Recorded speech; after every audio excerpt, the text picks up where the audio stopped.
Hello, Nick Smith here, speaking to you from London.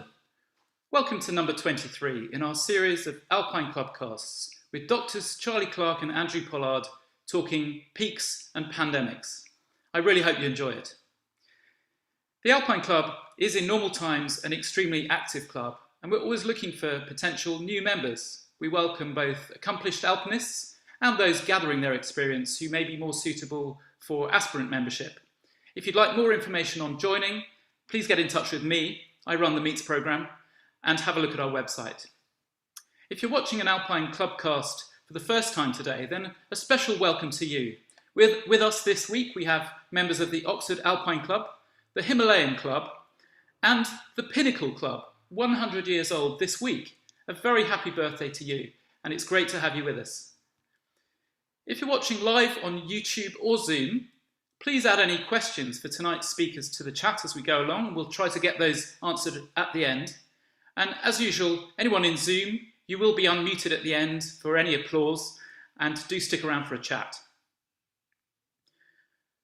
First to speak tonight is neurologist Dr. Charlie Clarke. Charlie led the first expedition to Kishtwar in 1965, and in 1969 he explored the Kanjiroba region of West Nepal with John Tyson. Then in 1974 he made the first ascent of Swagarahini in the Garhwal Himalaya, and he was then the doctor with Chris Bonington on Everest, both on the southwest face in 1975 and on the northeast ridge in 1982. Then in the 90s, he took part in an exploration of the Sepu-Kangri region of eastern Tibet. Charlie is going to introduce our main speaker tonight, Professor Andrew Pollard. We will pause at about 8 o'clock to allow the chance to commemorate the lives lost to coronavirus on the anniversary of the UK's first lockdown today. But now we're off to North Wales. Over to you, Charlie. Hi, good evening. Well, I'm not here to talk about myself or my exploits, but to introduce my friend and colleague, Andy Pollard. And I'm a neurologist and nothing to do with infectious disease.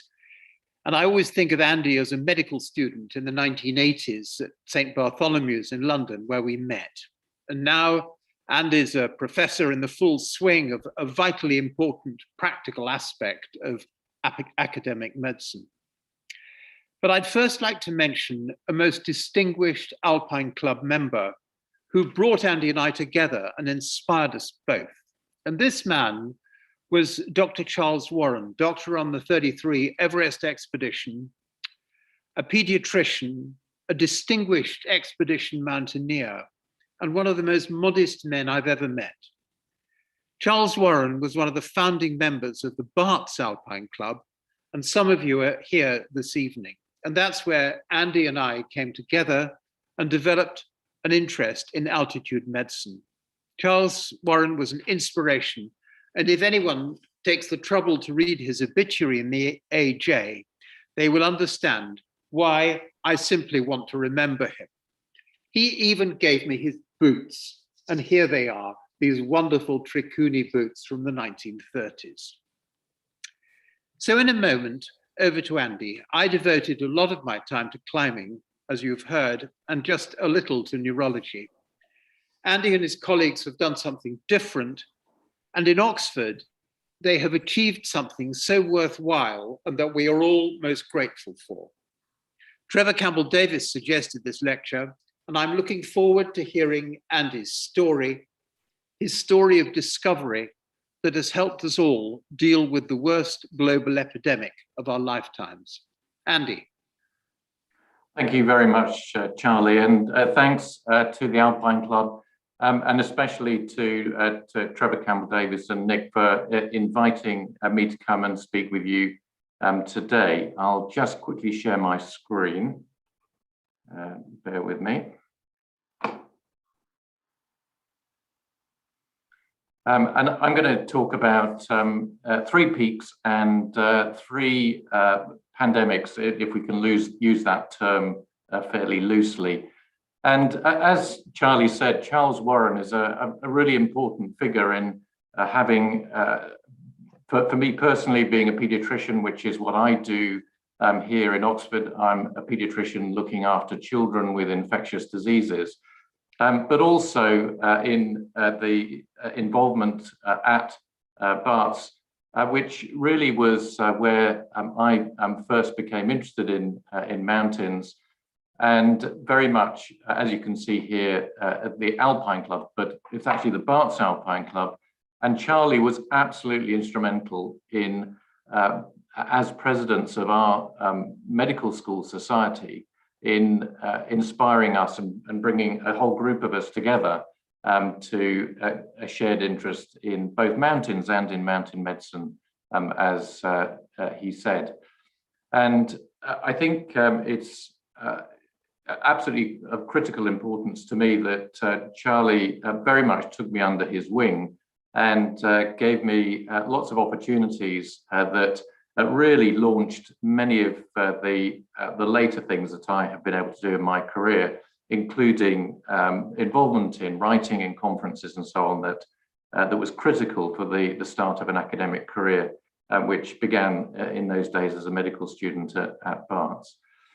And one of the things that happened to me when I was at Barts, at a time when I had become chairman of our climbing club, the Barts Alpine Club, was I had a phone call that came out of the blue from this larger-than-life character, Chuck Evans.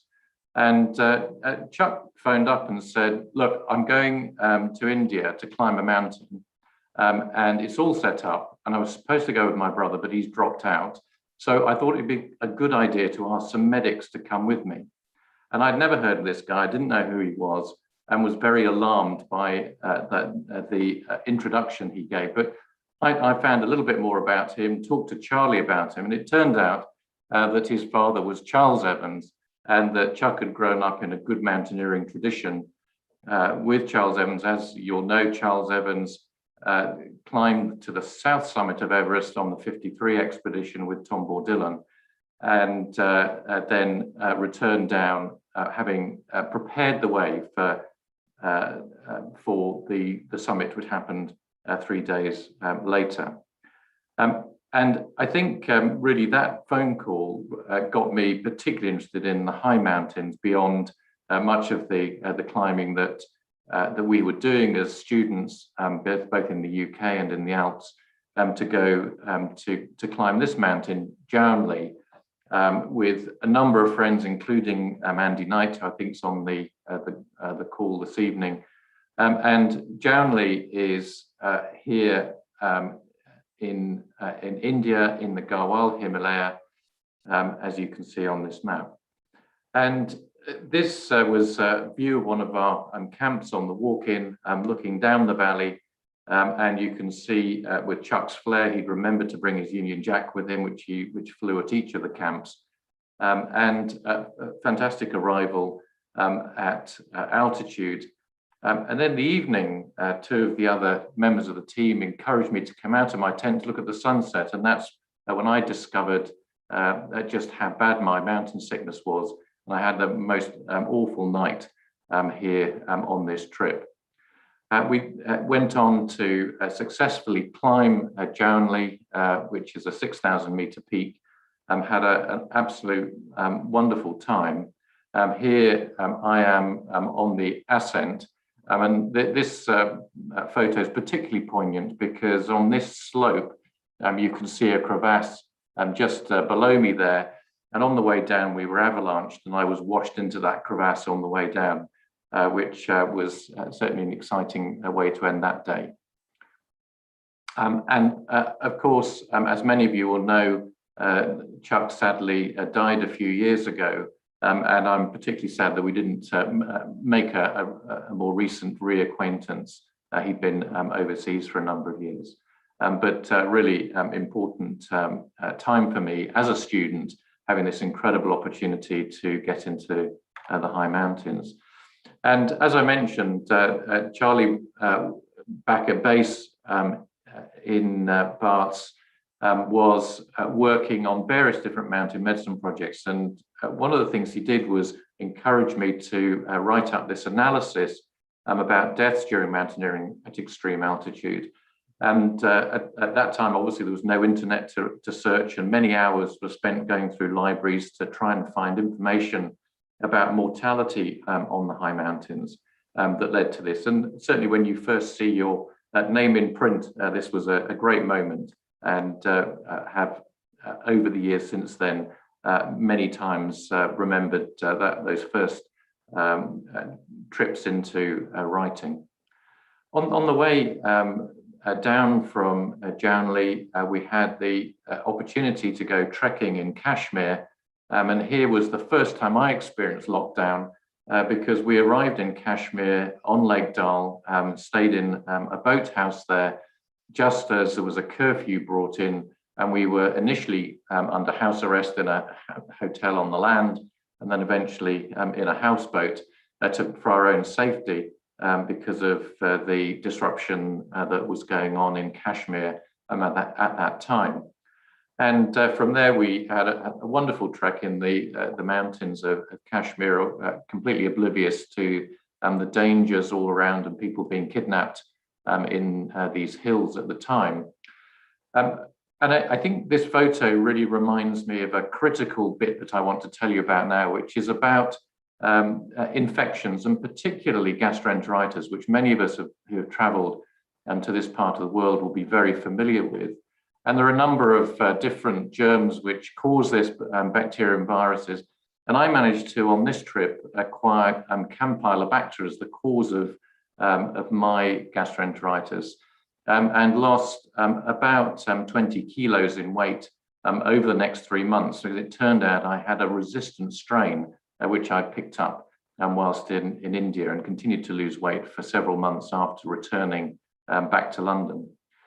And I think one thing that's really important, we're very familiar with the problems of travel to these resource-poor parts of the world. But of course, in those areas, people are living all the time. And this one of the most common causes of death in young children is gastroenteritis. And it made me think in preparing this talk, well, what do we know about how mortality of our children has changed over the centuries? And this is looking back now over 2,000 years with lots of reports which people have pulled together over that time. And the main message here is if you look at the red dots at the top, and that's mortality rates by the age of 15. And you can see that even if we look in this period, which is the 19th into the 20th century, that in some countries, even in Western Europe, between 30 and 50% of our children would have died by the time they reached 15 years of age. And about a large proportion of that was actually death during infancy. And it's only in the last 100 years that we've seen the mortality rates of children absolutely plummet, so that we expect most of our children to survive to adulthood. And this, you can see blown up here, this very rapid decline in recent years. And these are the figures collected in Belgium and France and many other countries in the 1800s and early 1900s, of this incredibly high burden of mortality in childhood. And of course, most of these deaths are caused by infectious diseases. And that's one of the things that really made me want to spend my career working on the infections of children and how they can be prevented. Now, there are, from that period, many of the great masters drew and painted fantastic pictures of sick children here. Metsu, the Dutch painter, and Goya. This is a child with diphtheria that Goya painted. And you may be aware that just a couple of years ago, we had diphtheria affecting the Rohingya refugees as they arrived into Bangladesh, and with a huge mortality of this awful disease, which suffocates those who are affected by it. And more recently, the Picasso painting of the sick child, which you can see here. I wanted to tell you a bit about this little boy who, relevant because this is around about the time of the birth of the Alpine Club, where this individual, William Lincoln, became unwell with a fever in the early 1860s, as did his brother Tad. And this is a photo when he was age 4, but he actually died from this illness when he was 11 years of age. And of course, we wouldn't know anything about him if it wasn't for the fact that his father was Abraham Lincoln. And the Lincolns had 4 children, Edward, who died of TB at the age of 4, Willie, who I've just mentioned, who died at the age of 11, and Tad, his brother, developed heart failure and died at the age of 18. So they only had 1 child who survived to adulthood, which of course was not uncommon at that time. And you may know that both Abraham and Mary Lincoln were very depressed after Willie died. And they really didn't engage at all in public for the next almost 3 years as a result of the huge depression that came over them after this death. And after that period of time, Abraham said to his wife, we really have to go out. And this was just before Easter, so exactly the time that we are now. And they decided to go to the theatre. And as you'll be aware, that was when Lincoln was assassinated in 1865. So a pretty horrifying story of an infection that killed Willie and then had this huge impact on the family for the next few years. We have around the same time a story here in Queen Victoria's reign of Prince Albert dying in 1861, similar period of time. And all of those paintings and photos we see of Queen Victoria dressed in black was all driven by the distress she had following the death of her husband, Albert. And we now have a pretty good idea from the historical records and the physicians of the time that both Willie and Prince Albert died of typhoid. And for Prince Albert, we have a reasonably good idea because the local typhoid expert was William Jenner, who happened to be the physician to the Prince consorts. And so he examined Albert prior to his death. I think it's important to try and work out whether this was really true. And the investigations have tried to work out whether there were any outbreaks of typhoid which might have affected Albert. Usually typhoid is you acquire it from contaminated food or water and develop the illness 1 or 2 weeks later. And as someone working in Oxford, it's quite interesting to me that Albert was in Cambridge a couple of weeks before he became ill. So here, this is Oxford in the 1870s. And there were outbreaks of typhoid here because we didn't have a proper water or sewage system. The sewers were overflowing. You can see a picture of in fact, this is from London at around about at that time. Charlie probably remembers it well. You can see here on the left that I've just noted that 4 of the students here died from typhoid. Fell ill with typhoid, and 3 of them died at the time. So this was a disease which was common here at that time, and no longer is a problem in most countries that have good clean water and access to sanitation. But of course, much of the world and many of the places we visit are very much affected by the pathogens, the bacteria and the viruses that can spread through contaminated water. And particularly if you're in Kathmandu, these water spouts are heavily contaminated. Even the water pipes often sit in the sewer, so that as the water pressure drops, sewage gets sucked into the water supply. And there are cities across many parts of the developing world that have this lack of infrastructure, which puts everyone at risk from these food and waterborne diseases.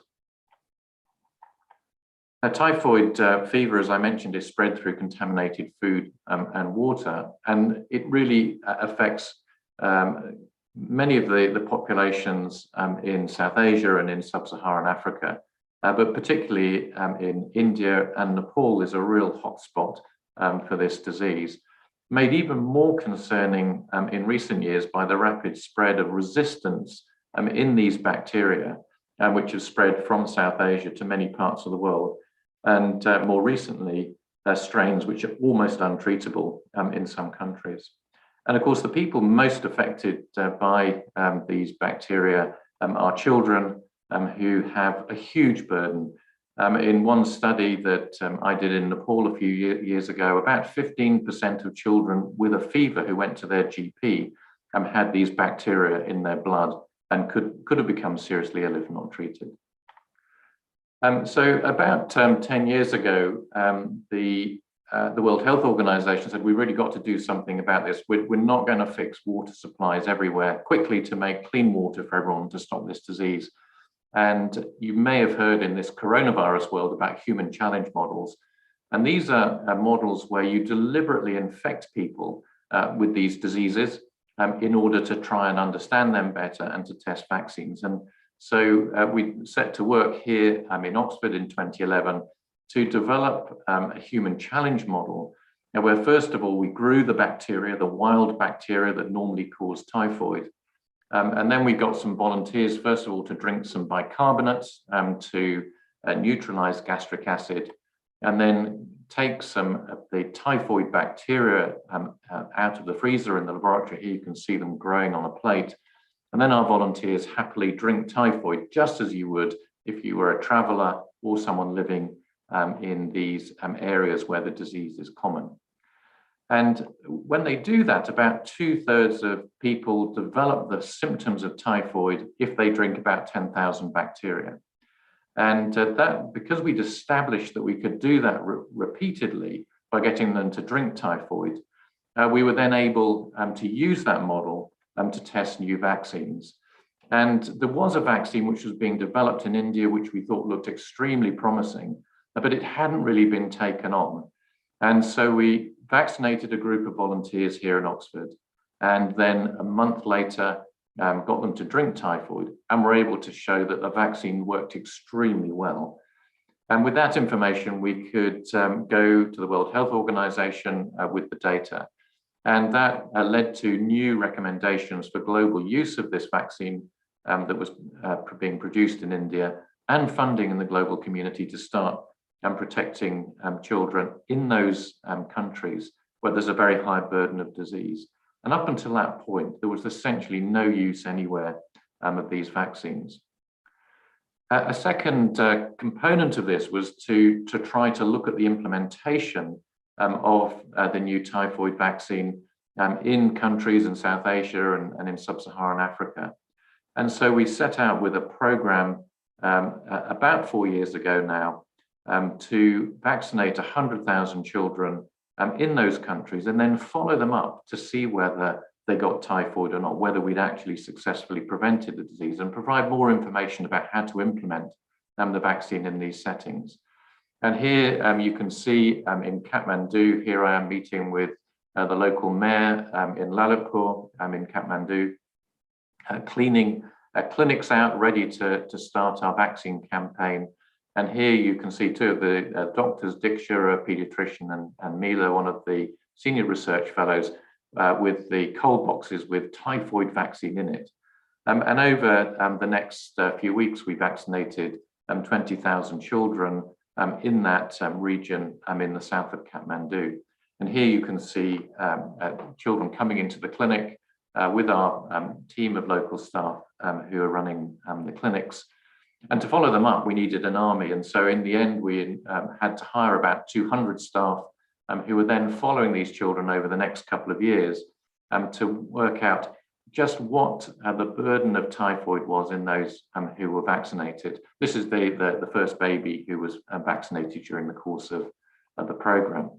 And what we found was that the vaccine prevented over 80% of the typhoid infections, and confirmed what we'd found here in Oxford in the challenge model, and really have had helped galvanize action to try and prevent this disease of children, particularly in these settings. And not a moment too soon, because just as we got these first results, a new strain of typhoid emerged in Pakistan, for which there is almost no treatment available. and causing a huge problem where in many communities there just weren't the antibiotics to treat these individuals, and people were becoming critically ill from it. And first of all, in the main outbreak area, there was a campaign that started in 2019 to try and protect children. But even more impressive has been this year, where in Pakistan, despite the pandemic, in the first 2 weeks of February, in the face of the pandemic, the authorities in Pakistan have vaccinated 12 million children against typhoid. That was 1 million children per day in one of the most resource-stretched countries in the world. It's the most amazing achievement. Well, I'm going back to another peak now, which is Chamlang in 1991. Charles Evans very generously agreed to be the patron of the expedition, and I met Charles in North Wales a number of times as we were getting ready for the expedition. He had gone on in his career to be as a neurosurgeon and then to be head of Bangor University, and unfortunately suffered from multiple sclerosis. And when I saw him, was wheelchair bound, but extremely excited to talk about this region of Nepal, which he knew extremely well. So this is Chamlang, our first view of it as we approached it. And the technical bit is getting over these the rocky pinnacles on this end, and then it's a very long ridge walk to the top. And this is one of my favorite photos because you can see the Everest range in the background there, about 20 miles north of Chamlang. And a couple of photos of us up on the ridge, just where those rocks were that I pointed out on our way along the ridge, and heading up along this very long ridge. And Natemba Sherpa here, who came with us to the top of the climb, and without any doubt was an absolutely critical, quick-thinking member of the team in making sure that we had everything completely lined up to make sure we were safe getting on this trip. And we reached the summit, and you can see the summit team there. So another wonderful trip with good friends all together, and exploring a region that people didn't visit terribly often as we went through that trip. Andy, I'll just interrupt you there if I may. If you could just stop your share. So as people are, I'm sure, aware, today's the anniversary of the UK's first lockdown. So we're going to pause for a minute to allow people a chance just to join in the national commemoration for those who'd lost their lives due to coronavirus. So that will just be a minute long, and then we'll recommence.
Thank you, Andy.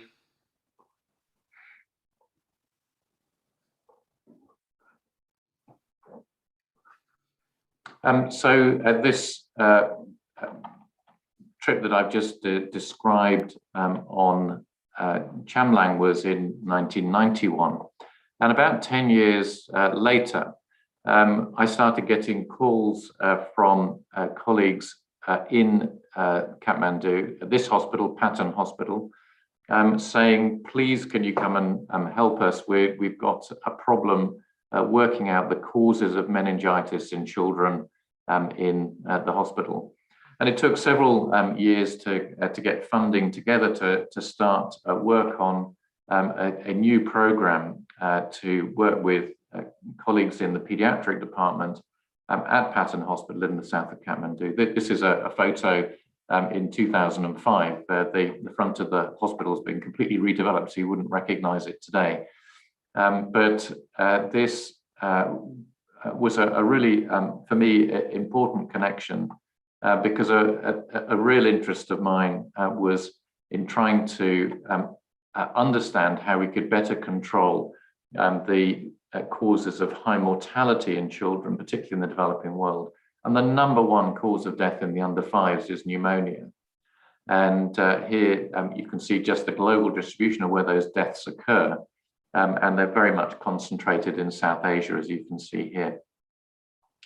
And what we did was go and first of all set up surveillance to study pneumonia in the Kathmandu Valley. And here you can see the X-ray of a child with pneumonia. That's this shadow on the right-hand side of the chest X-ray. And this is a young boy who sadly died not long after this photo was taken by the two of the local research fellows. And then you can see the skin being drawn in between the ribs because he was so breathless. And this pneumonia is largely caused by bacteria called pneumococcus. And we did have vaccines since the early 2000s in most of the developed world. But in many parts of South Asia, these vaccines hadn't been introduced. So one of the things that we did was demonstrate the burden of pneumonia in this population, and then provide data on how well the vaccines worked in babies in this population, to work with the government in Nepal for introduction of the vaccine, which then happened in 2015. That the vaccine was first rolled out. And the progress across the country was moving very rapidly, protecting children all over the country, until in April, the last very large earthquake struck. And here you can see the new entrance to the hospital with both the doctors and the military now preparing for the casualties to start to arrive following the earthquake. And I think one of the things that this really demonstrated is just how organized the Nepalese are. This is, everyone was moved out of the hospital because it was considered the buildings weren't safe. Immediately they had tents erected, and these contained patients from the wards. There was an operating theatre and an outpatient department just within a few days of this earthquake striking. And managing these casualties incredibly efficiently during this period, despite the huge terror that everyone had about the buildings all around them and whether they were safe. So incredible resilience of those people. Back into the 1990s, Simon Curran, who you can see here climbing in mid-Wales, I'm on the right of this picture, and I started talking about putting together another expedition, and Charlie agreed to be one of the patrons of the meeting with Chris Bonington, of the climb with Chris Bonington, and Lord Hunt also agreed that he would be patron. He put us under quite a bit of pressure about making sure that we were clean on Everest and didn't leave any rubbish behind. And I had, with my wife, a delightful dinner with him at the House of Lords. to discuss how we would move forward with this expedition. And here you can see our research tent at Everest Base Camp looking into the icefall, where the climbing team here, and you can see Simon Curran here on the right, and the handsome one there at the back is me with the rest of the members of the team, Charlie Hornsby and Roddy Kirkwood, two GPs here, Ronnie Robb, John Sanders and Angus Andrew. Also with us on this trip was a person who's very special to me, Alison Hargreaves, who had come with us on the trip to Everest. She was making a solo attempt, but we trekked in together. Unfortunately, she was turned back on that trip because of the weather that affected us. But she did then return to Everest the following year, but very sadly then died on K2 shortly afterwards. From Everest Base Camp, there's the tough route to find through the icefall, as you can see here, finding our way across over ladders to pick the way through the icefall. And all of this was done whilst conducting a very wide array of different projects. We had about 15 medical research projects which were running there at Everest Base Camp in that big tent. But we also took various pieces of equipment right up as far as the South Col on Everest. And here you can see a photo in the Western Cwm looking up to the Lhotse face. And here is a view up the Lhotse face. Here's in the middle is the yellow band. And now looking down the Lhotse face into the Western Cwm, you can see a view going down. And here from an evening view, a lovely picture of Pumari here, again, looking from the Lhotse face down through the Western Cwm. We did eventually arrive on the South Col of Everest in the most appalling weather, and we're stuck in our tents for 4 days. And over that period of time, we had several members of the expedition decided to go down to recoup, ready for a second bid. We had some illness and resulting in some members descending.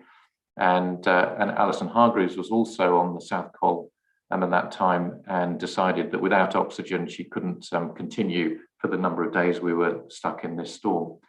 And eventually I was the only person left standing.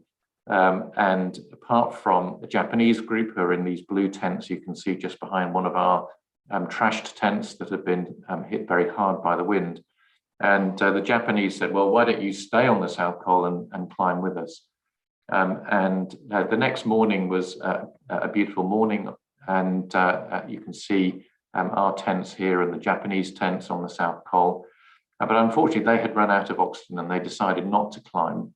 And so here, looking up at the southeast ridge of Everest, I decided I would at least go for the first part on a solo attempt and headed up to the southeast ridge. And I don't know whether you can just see our tents there down on the South Col. A nice view. I think this on the right is Nepal, on the left is Tibet. And similarly here, on the left looking down the southeast ridge of Everest, the left is Tibet and the right is into Nepal. And then looking up to the south summit, just a few hundred meters away, where Charles Evans, who I introduced right at the beginning of this, had arrived with Tom Bourdillon 3 days before the summit of Everest in 1953. So I descended from just below the south summit, and a couple of days later, Charlie and Roddy, Charlie Hornsby and Roddy Kirkwood, reached the summit of Everest and made our expedition a success, both from the medical research point of view, but also in reaching the summit. We did have one member of our expedition who failed to arrive at base camp because he was one of the shuttle astronauts and was called up. This is Scott Parazynski, to go into the shuttle. And although he didn't fly over Everest at exactly the moment we were there, it was only a few weeks later. And you can see here, this is the horseshoe of Everest, Lhotse and Nuptse, and the Western Kum here. And he very kindly took this photo for us to show us that he was actually a bit higher than we were as he circled the Earth just a few weeks later. So from there, I think this story for me of mountaineering and the huge organizational challenges of getting big teams of people to the high mountains and the perseverance you need to get there really has set me up for many of the academic endeavors I've had, whether it's working on typhoid in different countries in huge programs, and to the recent work we've been doing with the vaccine. And I think back to a year ago, and interestingly, when this Associated Press report came out about the first death being reported from coronavirus in January last year, on the same day, a New York Times article had just been published, which said that the good news is this virus doesn't spread between humans. How wrong that has turned out to be. And of course, today we have here in Europe this horror of a new wave of disease. Today, 3,000 people died across Europe, and that's set to increase in the weeks ahead with this new surge of disease. Around about 2.7 million deaths that have been documented worldwide. And this is certainly an underestimate because many are not reported because they can't be confirmed because the countries don't have the resources to do so. And so we set up clinical trials running from my group here in Oxford, 19 sites across the UK and England, Wales, and Scotland, and 6 sites in Brazil, and 7 in South Africa, and 1 site in Kenya. And in total, we have in these trials just over 24,000 people. And the effort to put all of this together in a pandemic, running this at a distance and largely over Zoom, has been enormous. And fantastic work for all of the teams at those sites have done that. We've hired around 2,000 staff across the just over 30 sites in order to deliver these clinical trials to try and work out whether this new vaccine that we started developing January last year would protect people against coronavirus. And when we started recruiting on the 23rd of April last year, we said to the volunteers, we don't know if this vaccine is going to work. We don't know if it's safe, but we really do need your help to see whether the vaccine does work, because it could have such an important impact in the pandemic if it does. And that, for me, that's pretty astonishing that 24,000 people, despite being told that, were prepared to take part and to bring us to the point that we are today. We also, I think, a critical moment here was made a partnership with AstraZeneca, a global pharmaceutical company, who shared our vision that if we were going to make a vaccine, it had to be not-for-profit in the pandemic. It would not be right to be going out there and making a profit, particularly in resource-poor countries, but also in wealthy countries, in the face of this huge plague that humanity is facing. And I have to tell you, it's quite difficult to find a pharmaceutical company who is prepared to stick their neck out and do that. And so all credit to them for doing so. We also partnered with Serum Institute of India, who's the largest vaccine manufacturer in the world. And they're absolutely critical in supplying many parts of South Asia and Sub-Saharan Africa. But in all, we have 20 manufacturing sites now around the world that protects supply chains. You'll be hearing a lot in the news about supply chains, but it does protect supply chains in different parts of the world to try and defend against vaccine nationalism. So by the time we had our first data from the trial, we'd got about 100,000 blood samples. Many of those have already been tested.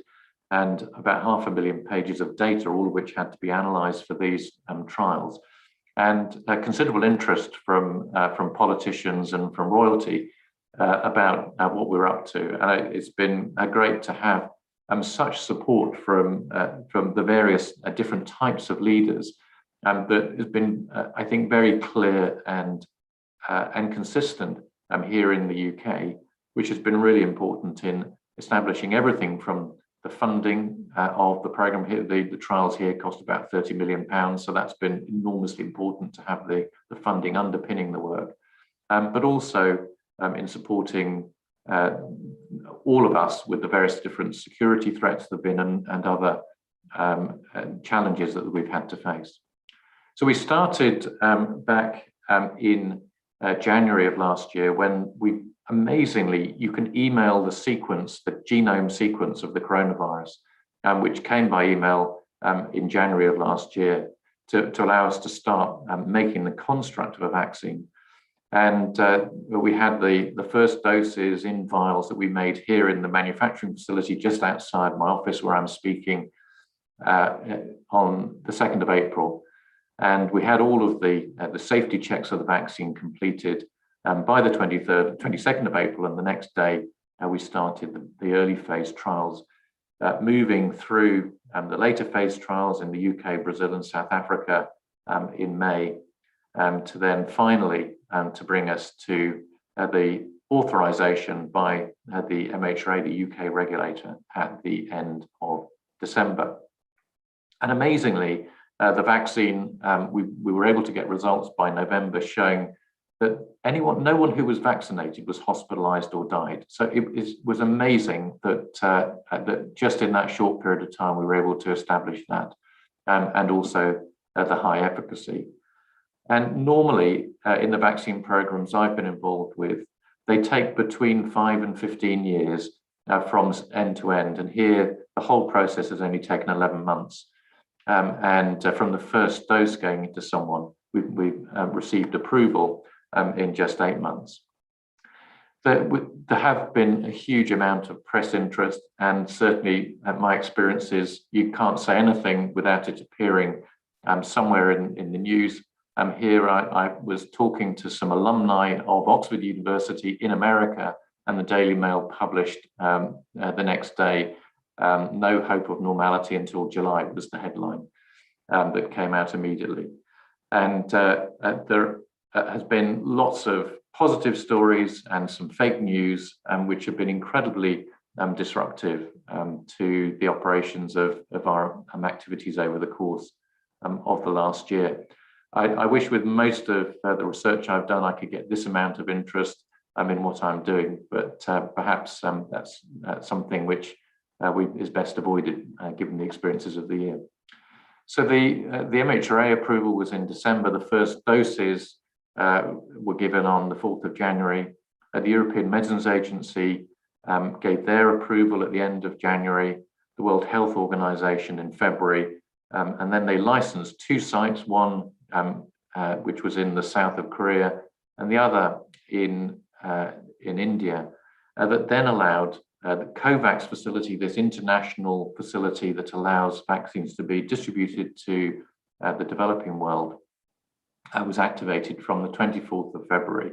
And now today, tens of millions of doses are being shipped all over the world of the vaccine, and particularly to those countries which don't have access to any other vaccine, and they're getting it through this facility, not for profit.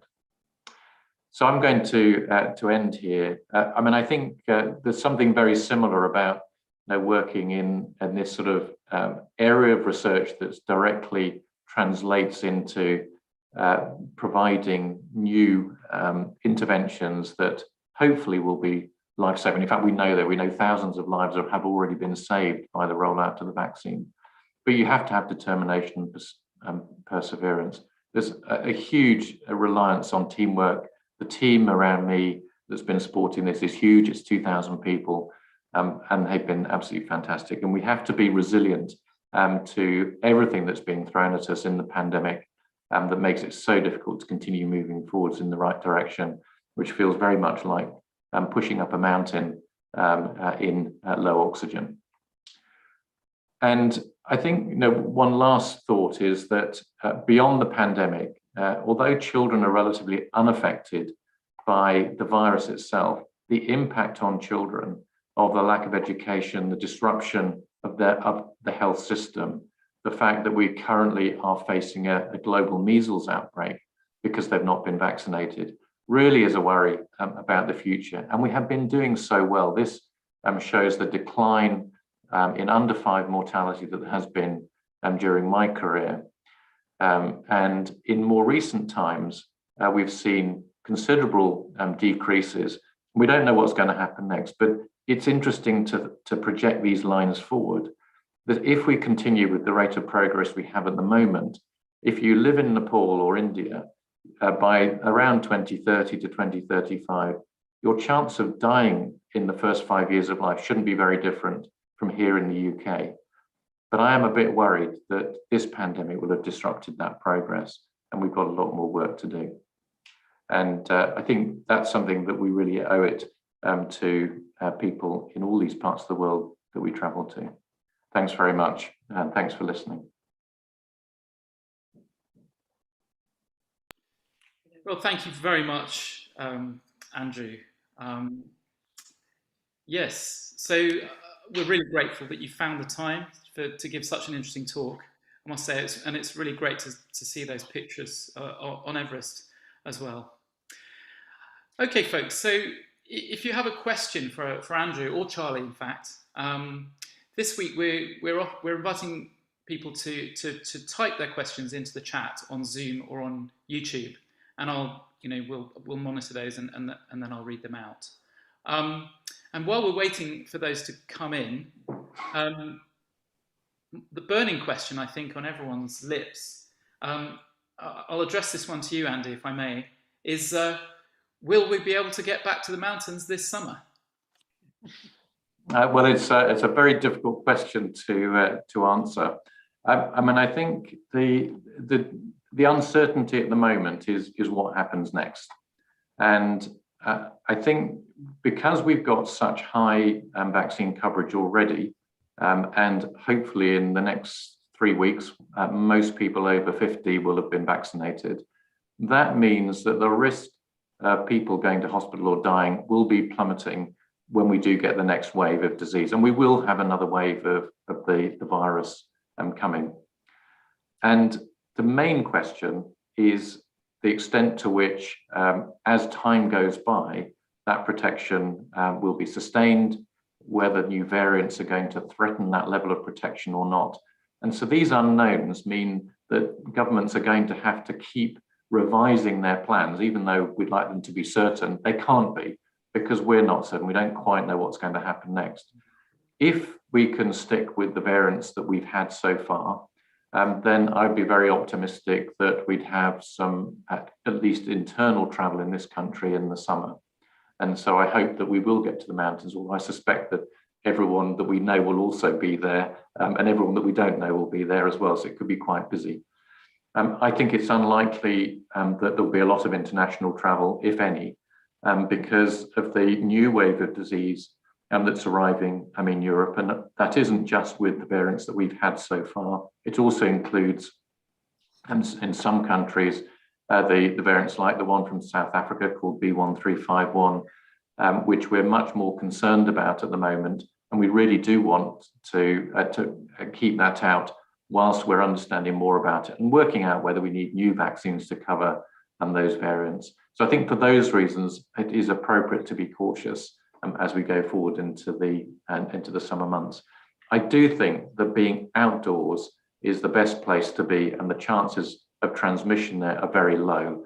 And I think good sense will prevail when we get to that point. Okay, thank you very much, Andy. We'll give you a quick break. I'm going to direct a question to Charlie next, if I may. Charlie, are you unmuted? The question is, great. What's your experience, Charlie, of other epidemics? I'm thinking about like the fatal versions of meningitis, for example. Can you draw any parallels between other diseases and what we're dealing with now, perhaps? Well, I was in Boston, Massachusetts, in the late 60s, when there was an epidemic of meningococcal meningitis, and I was a medical student, and so we were on the wards and seeing. It was terrifying. These children came into hospital, and within hours they were moribund.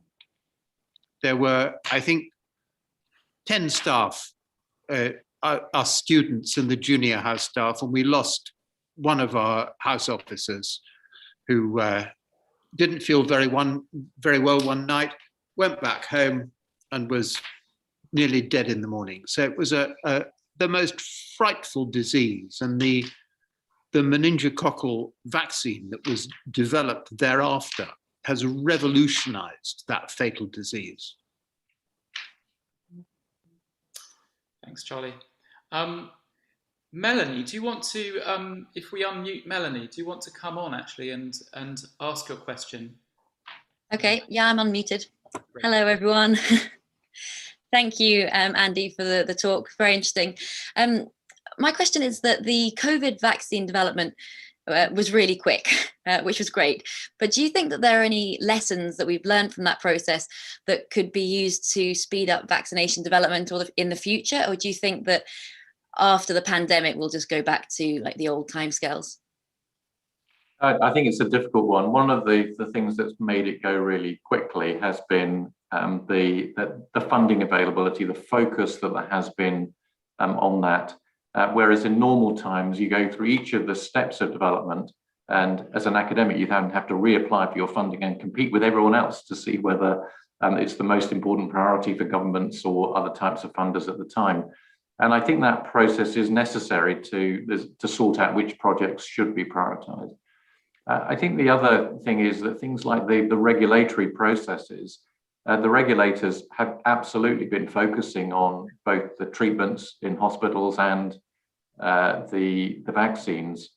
And so things which would normally take a month or two to review, they've got huge teams of staff working on them, doing it in a few days.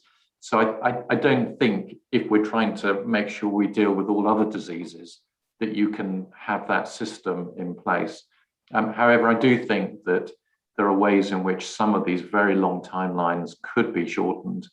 But I think without the whole world focusing on one issue at a time, it's very difficult to have such a rapid development normally. And it's important to remember last year, people said it would take at least 2 years to develop a vaccine, and that was if things went well. So I think we've been incredibly fortunate that things have gone relatively smoothly to get to a point where tens of millions of doses are being distributed, and in fact millions in this country every week. The other thing that's worth saying is that a large proportion of vaccines don't make it, and that's true in normal times. It's been true in this pandemic. The major pharmaceutical companies have not all been successful. Merck had 2 vaccines, both of which have not gone forwards. Sanofi Pasteur, one of the largest in Europe, had a vaccine that they worked on with GSK, and they've had to go back to the drawing board, and it's likely that one will hopefully reappear towards the end of this year.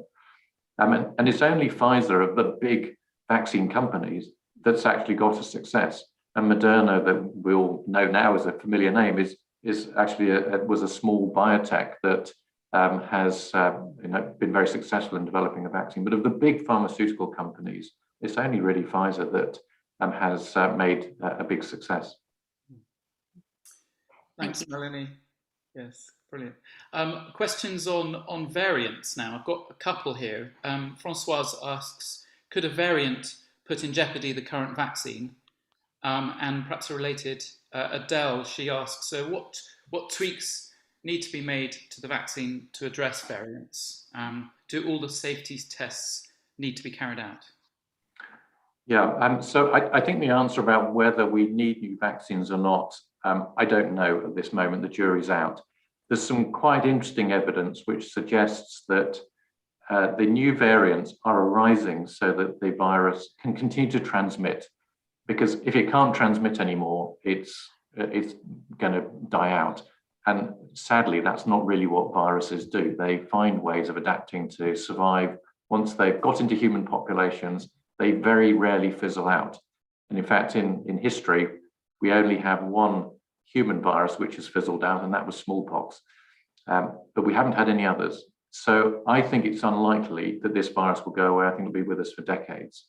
So the question is, are the vaccines good enough to stop the lower respiratory, the lung infection, and protect us from severe disease? And the evidence I'm seeing suggests that that will be the case, that we will, by being vaccinated, we're likely to continue to prevent severe disease and hospitalization caused by the virus. But I think that the virus will still escape from complete sterilizing immunity. In other words, it will still be able to infect us, cause colds, and transmit between people. So anyone who's unvaccinated or anyone who becomes vulnerable for whatever reason in the future could still be at risk from the virus. So I think that's a likely scenario.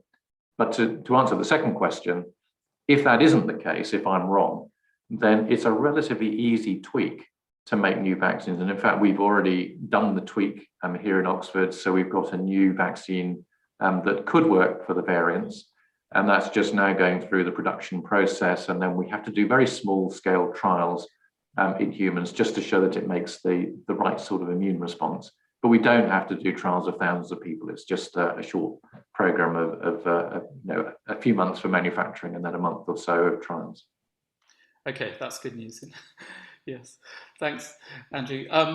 Forgive me, everyone. We've had a lot of questions, so forgive me if my selection is a bit chaotic.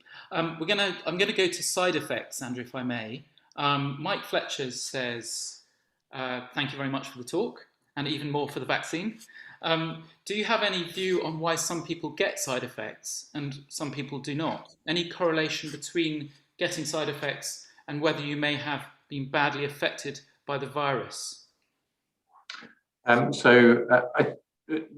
answer is we don't know the why of why some people do, but we can give some predictions. So if you're older, you're much less likely to get side effects. So that's a big advantage of being old. So that's a shout out for being old. And it's also bad news to be female because females tend to get more side effects than males. So younger and female is the group that's most likely to get side effects. And as I say, we don't really know why that is. But on lots of the cells of the immune system, there are estrogen receptors. So it could be that it's just something to do with the different hormonal environment in women. But why with older adults there's less side effects, I don't know. I mean, they make exactly the same immune response. So it's not that the immune response is somehow better in younger people. Older adults have the same immune response, but they have less side effects. Okay, thank you. Or maybe they're just tougher. Yes. I'm going to go to, actually, I'm just going to go to the last one that came in. This is from Neil Pitts. I've had what he calls the lovely long COVID. What are your thoughts on the vaccine being some sort of cure? Well, there are reports of people who say that they've had long COVID and then they're cured. The problem with the term long COVID is we don't really know what it means. It's a collection of probably different types of things that happen after people have had the infection. And so to really understand whether there is a subgroup of people who might get some benefit from being vaccinated, it needs some research to do that. I'm personally a bit skeptical that it has an effect simply because the vaccine should work by generating an immune response and preventing infection. And we're not so far aware of any long-standing reservoir of virus once you've cleared it. So it's difficult to understand it, but it is something which needs looking into, and people are now doing that because there are these stories of people who've had dramatic improvements after they were vaccinated. It just occurs to me, I didn't answer one other question that you asked, which was about people who previously had infection and are vaccinated. They tend to have be a bit more likely to have side effects. Not everyone does, but if you've previously had infection, you're a bit more likely to have side effects. Okay, thank you. I think I'll bring up, if you don't mind, Andrew, I'll bring up the question of blood clots. A couple of questions. Sebastian asked, could you give us some perspective on the report of blood clots? And actually, this one came from Charlie originally. Where do you think the recent flack about came from? Do you think it was just somebody's relative with thrombosis, or Brexit, or fake news, or Trump maybe? Good, they're all good questions. I think the really important thing is that that stuff happens to people all the time. And so if you take a population of millions of people, there's going to be lots of people developing all sorts of diseases.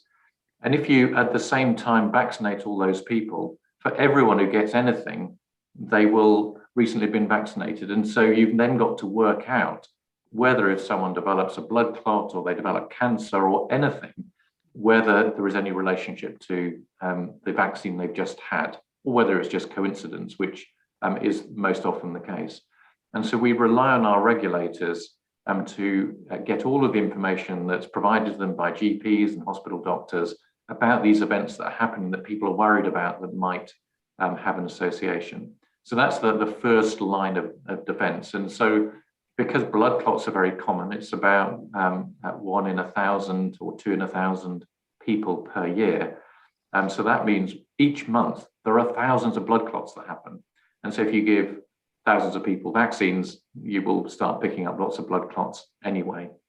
And so that information gets provided, and that has been assessed by the European Medicines Agency and our regulator, the MHRA. And last Thursday, they said they don't see any association with blood clots in general. So I think that's reassuring, and those institutions are the people we need to rely on to do that. It has been raised, could there be some rare forms of blood clots that could be associated? Well, that obviously needs looking into carefully, and I have absolute confidence that the regulators will do that. But as soon as you say rare, we've got to then start putting things in perspective. And the type of rare events are things that are 1 in a million or less than 1 in a million. And it's very, very hard to pick those up in our surveillance system. So you have to be very, very careful in doing those analyses, and that's what regulators are doing. But remember, if you go out on the roads, your chance of being killed this year in a road traffic accident, well, maybe not this year because everyone's in lockdown, but in a normal year, is about 40 out of every million people. And over the last 12 months, your chance of dying of COVID is nearly 2,000 out of every million people. So we're likely to be balancing risks here of a huge risk of dying from COVID if you're not vaccinated, with either no risk if there's no association or something extremely low in comparison. And that's the difficult thing to make sense of, is if there was a risk, is so much lower than the risks that we're facing it every day from other things that we accept as being perfectly safe, like putting our seatbelt on. Yes. Okay. Let's talk about perhaps. There's a question from Teresa Potter about the duration of the vaccine. Could you tell us a bit about what studies are ongoing to determine the duration of immunity from the vaccine? Will we need to be? She asks, will we need to be vaccinated every year? And a related question, would it be possible to combine it with a flu vaccine, perhaps in future? So we don't know how long immunity will last. So far, everything looks very good, and vaccines of at least of the type we've made tend to have immunity that lasts for more than a year. But we don't know yet. I think we haven't even got to the anniversary of the first dose being given. We've got in fact, exactly a month. 23rd of April was the first dose, and so we can't say scientifically whether it does last. I think that the two reassuring things we can do, one is to look at immune responses, and we are seeing that the immune responses are persisting out to 6 months, and we'll look again when people reach a year. And then secondly is to look at protection, and we saw in the period December, January that people vaccinated last year are still protected in this wave of disease we've just had. We didn't see a sudden loss of protection, and I wouldn't expect to. There's still no one going into hospital, no one dying who was vaccinated, and very high efficacy even against mild disease. So all of that's pointing, at least up until this moment, in the right direction, that we've got good protection. But we have to keep studying it. As far as boosters are concerned, we are gearing up so that we could be ready for boosters if they're needed. And those boosters might be for new variants. But at this stage, it's just too early to say whether this is going to be a regular program or not. Could they be combined with flu? If it was needed, then that would be an obvious direction of travel. Slightly complicated from a regulatory point of view, but technically it's possible. Okay, that's interesting. Yeah.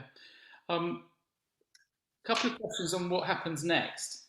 Firstly, I've got a question. You know, are you going to, once this is over, for you personally, are you going to have a break and perhaps spend some time in the mountains, or are you going to perhaps look onto new vaccines for new diseases? And then a question from Jonathan White. Firstly, he says, so grateful and impressed by all your dedication and work. When eventually this pandemic comes to an end, what will happen next? Will we get a resistant bacteria, for instance, or a worse virus? Yeah, well, that sounds a bit pessimistic. Yes. So for me, I wouldn't mind a break. I mean, it's been a pretty relentless, well, more than 12 months now, with 7 days a week without a break at all. So it would be nice to have one. But unfortunately, I think when you get so immersed in it all, it's quite hard to think of what the world looks like without this happening 24 hours a day in your life. But I definitely would like to have some space away from all of this and emails and the media. Would be great. So maybe that's coming sometime soon, and certainly a place in the mountains, or in fact anywhere secluded, would be good. As far as what I'm going to do next in terms of research, we're working at the moment on a vaccine for plague, which if you look back into medieval times, here we had the Black Death and this terrible problem with a bacterium called Yersinia pestis, which caused the plague. And that's causing outbreaks in a number of places, including Madagascar and in Russia. And we have a vaccine ready to test that we were about to go into the clinic with just before the pandemic struck. And so I want to get that program completed because I think that it's looking really promising, what we've seen so far from the studies we've been doing. And as far as what's coming next, there are going to be further pandemics, hopefully not in our lifetimes. The last one, 1918, with the Spanish flu, was a long time ago, one that had such an impact on humanity. But I think there are real risks because of the size of the global population. That means people are closer together. Our ability to move around the globe is so much better. That every year goes by, and as the population expands, the risk of pandemics gets greater, and particularly as we expand into areas where animals are, because that's where most of these new bacteria and viruses come from. Okay, thank you. Nigel, did you want to come in with some questions from YouTube? While Nigel's just unmuting himself, perhaps I'll just quickly ask. There's a question: is the next wave inevitable? Well, I think further waves of disease in many countries is inevitable. I mean, it will happen. The question is, in vaccinated populations, whether those waves of disease will have the same impact. Because it's only a pandemic because people are going into hospital and dying. It wouldn't be a pandemic if it was just a cold.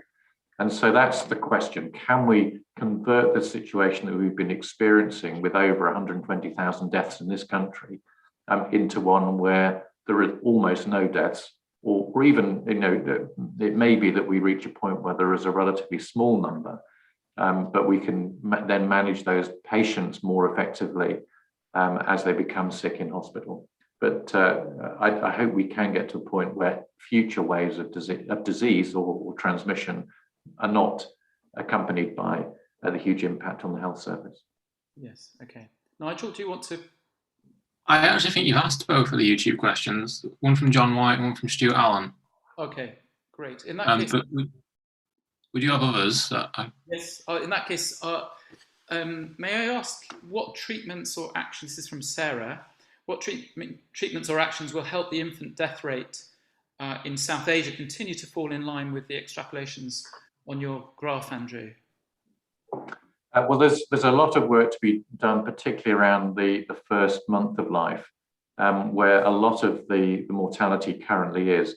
And that's around, first of all, better care for the woman in pregnancy, and then the maternity care around the time of delivery and the handling of the infant in that period. So I think that's the absolute area of focus to have the biggest impact at the moment.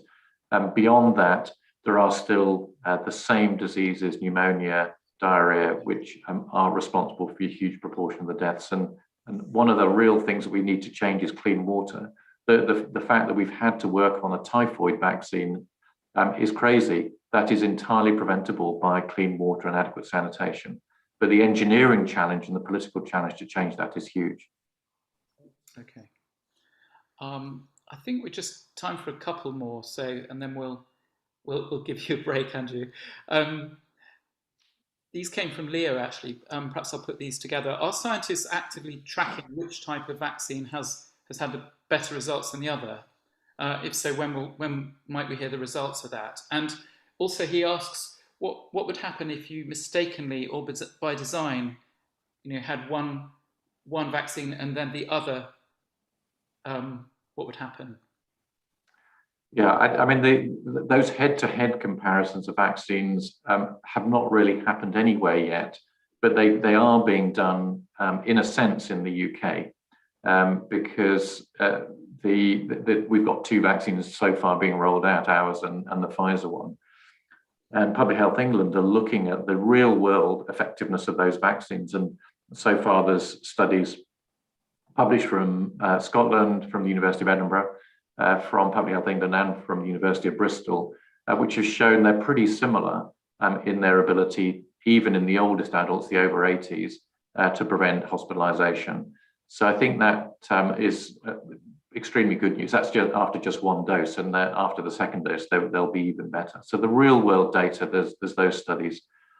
So far, we haven't seen data head to head in any other countries, but we have seen some amazing data on the Pfizer vaccine from Israel, which shows the enormous impact.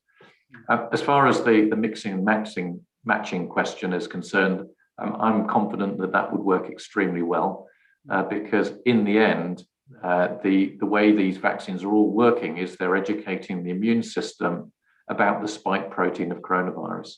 And because in the end, they do it not in quite the same way of delivering the vaccine, but in the way they educate the immune system is identical. So I think it would be fine to mix and match. But we have to do studies to show that, and those are underway at the moment. Okay, that's interesting. David Hillebrand is with us. David asks, he says, all medicine is a risk assessment, whether it be prescribing a drug or making a diagnosis. Every route climbed is a personal risk assessment. Do you think there'll be less anti-vaxxers in the AC than in the general population? That's a typical David question, and it's a good one. I don't know the answer to that. I mean, I think the risks that we take for ourselves and when we're climbing change during our lives. And I think our relationship with everything from foods to medicines and to vaccines changes over time, and we're all different in our approach to those. So I don't know the answer. I hope that AC members won't be anti-vaccine, because they need to be vaccinated if they want to get out climbing in the future. Yeah. There's a good one here from Hugh Thomas. Thanks, Hugh. Why does it appear that some countries have avoided such severe waves that the UK has faced? Is this just a lack of reporting in some countries, or is there something different in the UK/Europe? ? That's a really good question. I mean, clearly some countries like Australia and New Zealand have managed to close their borders, have very tight control over cases, and have essentially avoided most of the waves of disease. So that's one way of managing things, and that's worked extremely well. Other countries, and the UK being one of them, have a huge amount of inward travel, and did have at the time when no one really knew how much was spreading. And the critical thing that I think has caused the particular problems we had with seeding into the country was the number of introductions that there were right at the start of the pandemic. And once that's happened, it's extremely difficult to recover from it because the virus is there in the population. Even when you've suppressed it to very low levels, it's very, very difficult to keep that completely at bay. And those seeds are all already laid everywhere and there for the next wave. So that's one reason, is that the amount of introductions that were there at the beginning make it different in different countries. The other, so travel is critical. It's an absolute critical point. You saw the impact in New York, perhaps right at the beginning, another city with a huge amount of inward travel. If you look in some populations, particularly in developing countries, where there are very few older adults, you see very much less mortality and pressure on the health system. And that may well be because, as we know, younger adults are much less likely to get severe disease. However, those are also the countries that have very poor reporting, very little access to diagnostics to know who did have COVID and who didn't. So one of the problems is the uncertainty of the data in some settings about whether the disease is there or not. But it is likely that if you're in a country with more older adults, then you will see higher mortality, and that's what we've seen across Europe. Okay. There's one here about other diseases from Roger Cocklebur. That's on YouTube. Thanks, Roger. Vaccine development for COVID has been remarkable. Would similar focus facilitate vaccines for common causes of death, TB, HIV, malaria? Yeah, I mean, I think in many ways we've been quite lucky with COVID. I mean, I know it doesn't feel lucky at this moment, but from a vaccine development point of view, because we're dealing with a virus that we know a lot about. We've been working on coronaviruses as a global scientific community really extensively for 20 years, because 20 years ago we had the SARS coronavirus cause an outbreak with about 11% of people dying. And we were really worried about it. Fortunately, that virus could not transmit very well between people. And so by isolating the cases, it could be stopped in its tracks. And then about 10 years ago now, the MERS coronavirus emerged from the Middle East, jumped from camels into humans. And that was pretty horrible. It killed a third of those it infected. But again, it didn't transmit very well between people. But because those two coronaviruses had such a high mortality, they were such a threat, vaccines for coronaviruses were already being made before this pandemic, so we knew what to do. I think the worry for the future is the next virus might be one that we haven't really thought about in great detail, and we might not have the vaccine ready in the way that we did this time across all the developers. So yeah, I think the future is worrying depending on what the germ is. Okay. And I should say malaria, TB, and HIV are ones that people have been working on for decades, and they're much tougher than coronavirus to crack. Yeah. Nigel, I'll come to you in a minute. There's one more. There's a good one here.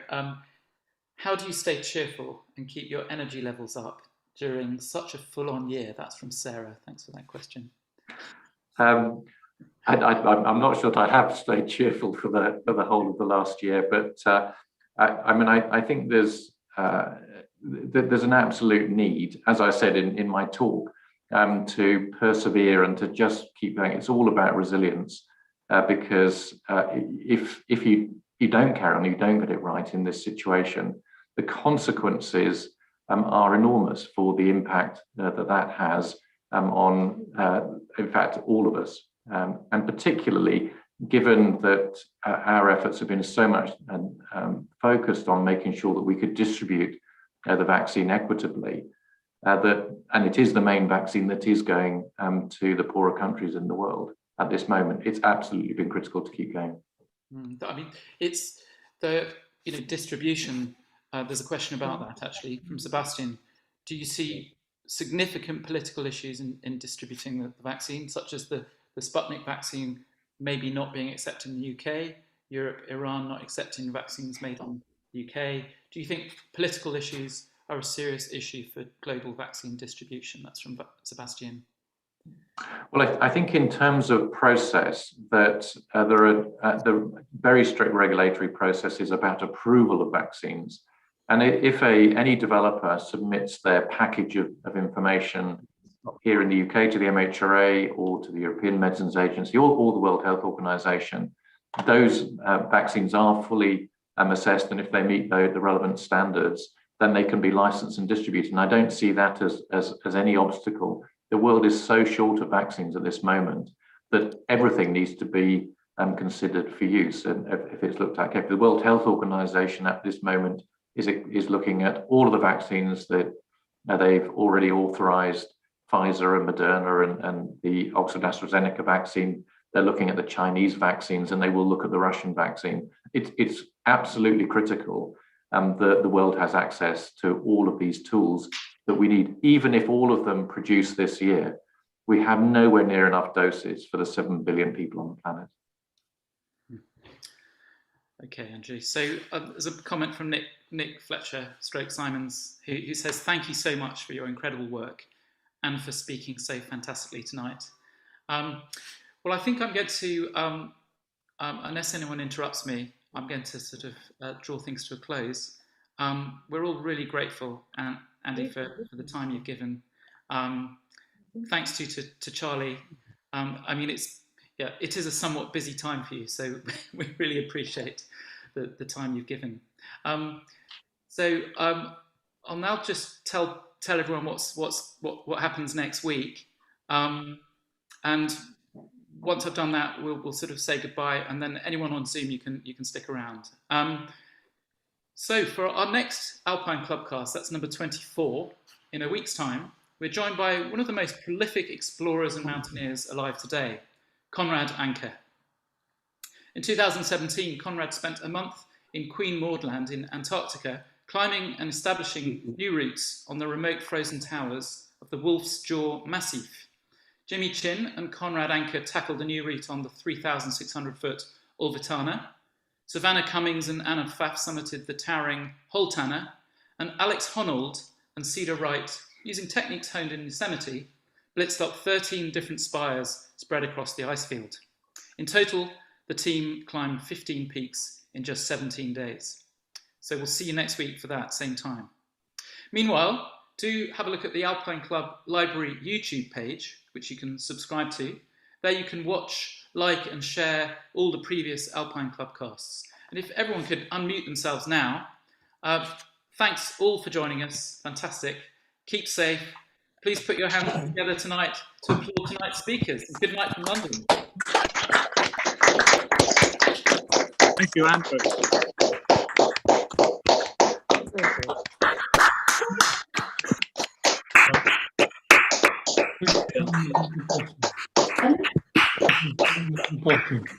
Down there. Right in the middle of the whole screen, it said unmute. It was like thing, just it up. It was a muted. It's going to